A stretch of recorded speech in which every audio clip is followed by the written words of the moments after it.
Welcome back to the channel, folks, and to a painting tutorial on the Flames of War Japanese Pacific Infantry. Now, I've started this in the same old style for me because we're going to be doing the usual layering approach. I've given the figure an overall shade coat of German Camo black brown. I'm going to layer up from there, getting brighter up towards the highlights. Now, apologies for my framing here, I'm a little bit off. This is my first Flames of War tutorial since getting back after a long 3-month break, so hopefully there won't be too many gremlins in the works. Anyway, what you can't see me doing here, unfortunately, is I'm starting to map out the shape of the figure, and that'll become apparent as I actually bring the figure back into the video frame. I use Japanese uniform from Vallejo. There are other uniform colour types that you could use for your Japanese. I've gone for this more sort of yellowish base colour, but this sort of greenish base colours and tan base colours. Lots of options out there depending on how you want to put your force together. But what I'm doing is I am following the sculpt of the figure and mapping out all the raised areas. This will take 2 passes. First of all, to get a nice smooth opaque finish, and secondly to fully map out all the shade and main areas of colour. And it's important when we're doing this that we do not leave too much shade. Don't worry about it at this first pass. The next pass, that's where we will define everything, so the shade is there just to give shape and isn't there as a dominant colour. Japanese uniform is going to be the dominant colour. And one area of particular importance in terms of getting the balance right is typically the chest of this type of figure. Because it is a dark shade colour and a light main colour, there's a lot going on. There's a lot of pockets in there, for instance, and folds and seams down the middle of the tunic. So take your time, use a brush with a good point, and make sure that your paint is of the right consistency so it's going to go on in a nice solid layer.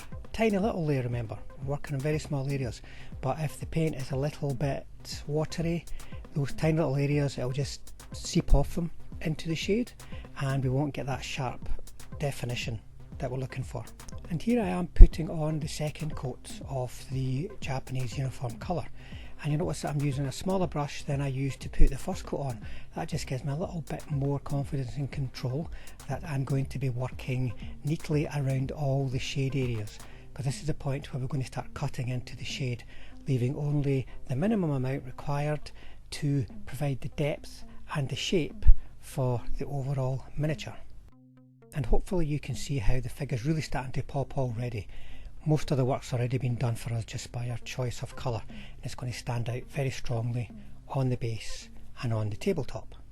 And then we're ready for the highlights, and I'm using an even smaller brush for this with a good point on it because we need to be painting very small highlight lines here. I'm using Iraqi sand.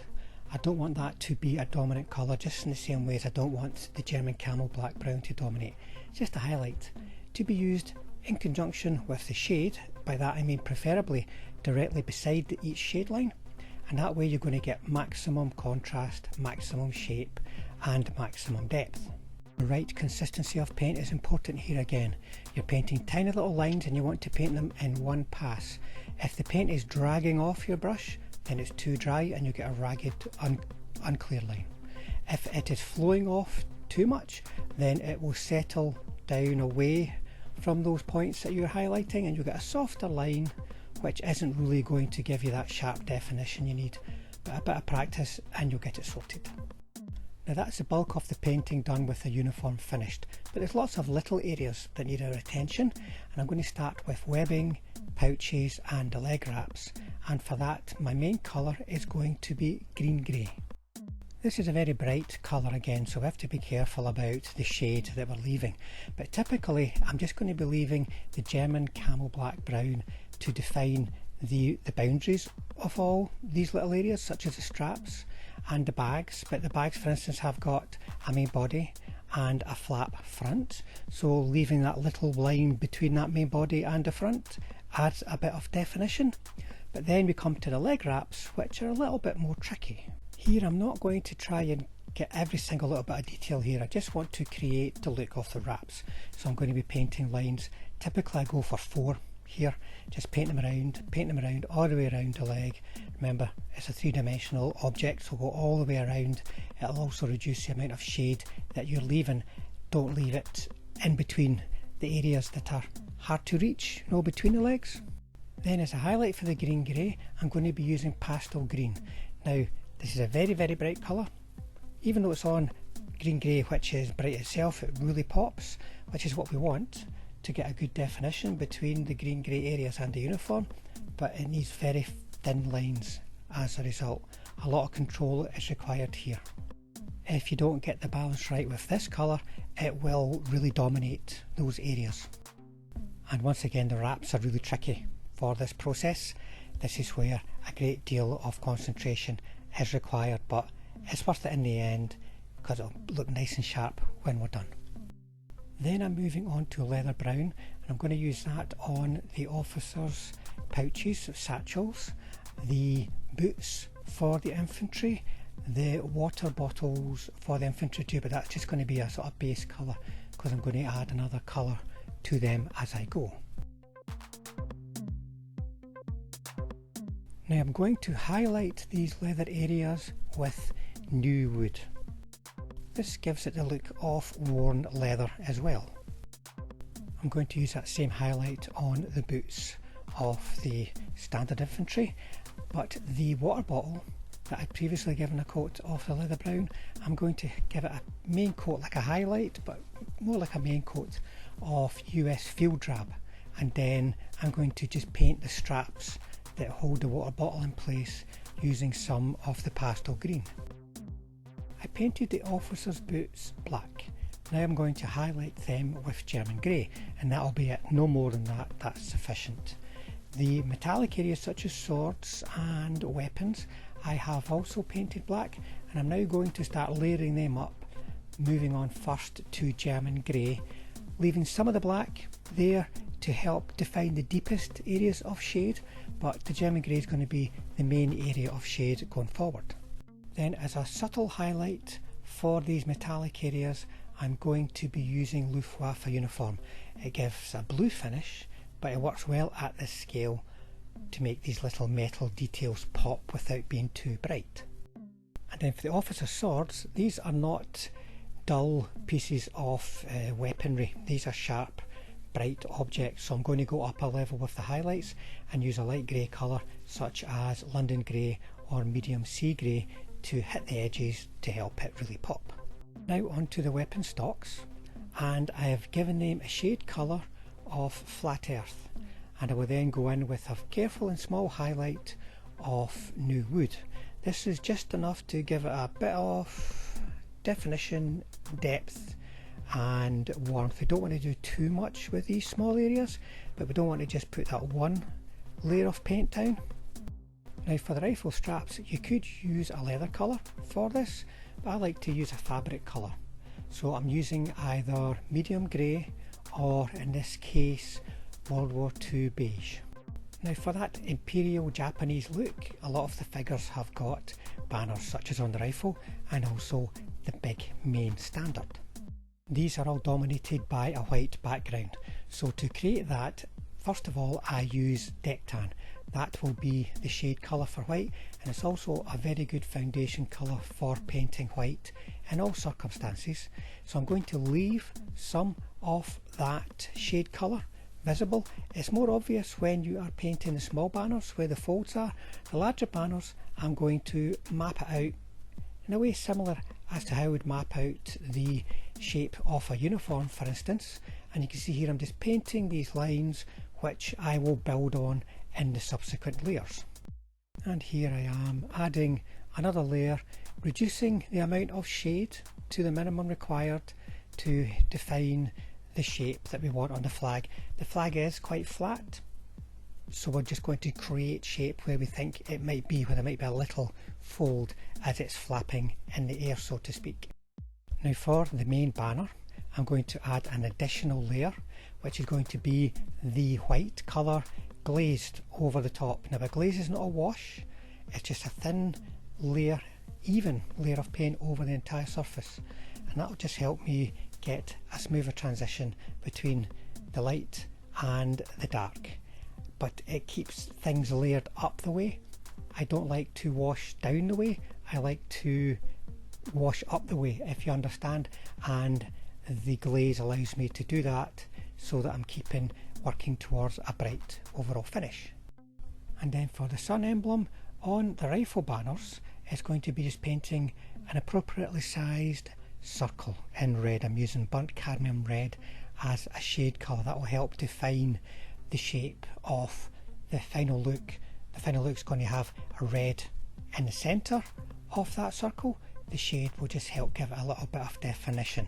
Now just make sure it's the right size, not too big, not too small. Now there's a lot more work required for the standard. It's going to have a geometric shape in there, and as much as it's not just going to be a circle, we have to plan all of the sun rays coming out so they are of a similar size and an equal number. So I'm using burnt cadmium red again as a shade colour, and I'm going to start just by working through the corners, paying some attention to the flow of the fabric when I'm painting the lines. We don't want to necessarily paint straight lines where it wouldn't make sense in a three-dimensional world.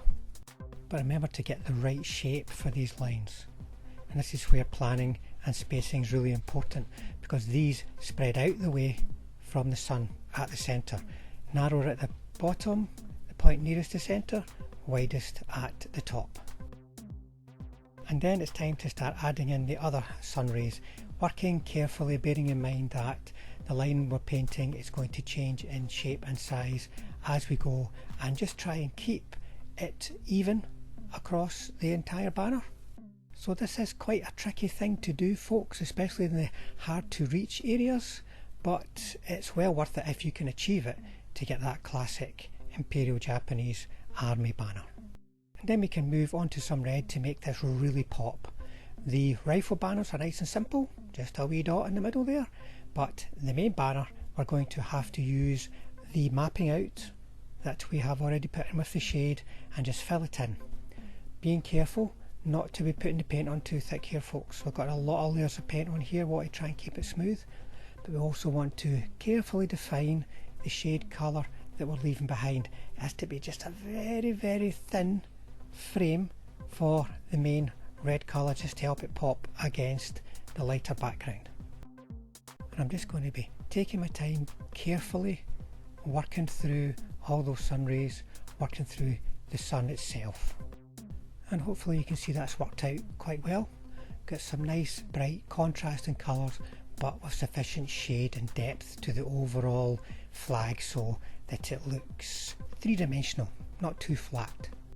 And I'm going to use that same red for some collar and shoulder flashes as required for the infantry and officers. Now for the helmets. I gave them a shade coat of olive brown, and then I'm going to use a main colour of US dark green. I'm going to leave a bit of that shade colour just around the rim, just to give it a little bit of definition and shape. And as a highlight, I'm going to use green grey just around the rim, and then just a couple of slightly curved lines either side of the helmet above where I've left the shade line.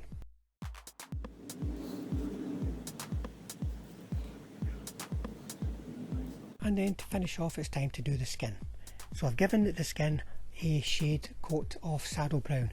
It's a nice warm deep shade colour for flesh, I find. Then I'm using bronze flesh tone from Game Colour range.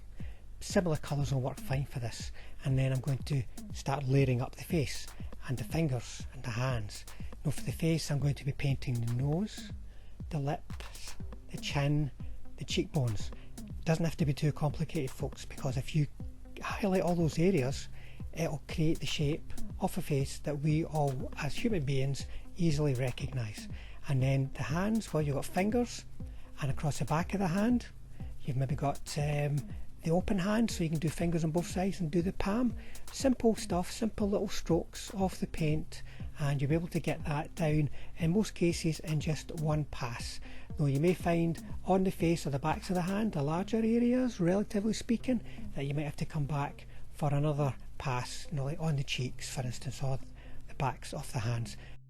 Before we end the video, I've got a slideshow of the completed units, and you'll notice that I've got jungle basing, dry arid paddy field basing, various types of basing for the Japanese to get them in the right setting, and I've got a video coming up to show you how I did all of that.